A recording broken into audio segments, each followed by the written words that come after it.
Economists are expecting policy moves to further strengthen the Singapore dollar to tame inflation. Higher costs for food and services have pushed up Singapore's core inflation in August. The 5.1% on-year increase was higher than what economists expected. It's reached near a 14-year peak.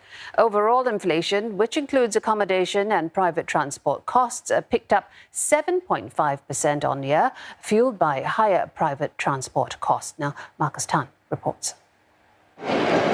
Destinations like Hong Kong and Japan are easing travel restrictions. If you're planning a holiday there, expect to pay more.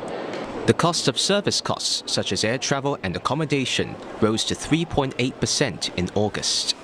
Housing costs also inched up to 4.7%, while retail increased 2.9%. One analyst says higher prices for items like apparel and household goods are likely to stay for a while. They are continuing to rise higher and higher compared to the previous month. It does flag that inflation is likely to be sticky, which means that the numbers are likely to stay higher, at least in the coming months, before moderating in the second half of the year. Private transport saw the biggest jump of 24.1%. It was fueled by more expensive certificates of entitlement and high crude oil prices.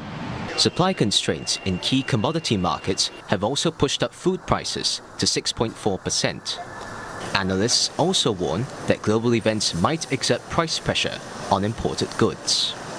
And this is not surprising, really, because of various reasons, like the global supply chain constraints, as well as the Russian-Ukraine tensions, that has still remained, so caused oil prices to remain elevated.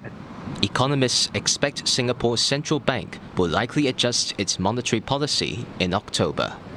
Most of the central banks are still saying they have to front load a lot of the monetary policy tightening in order to get ahead of inflation. So MAS will not be the exception here.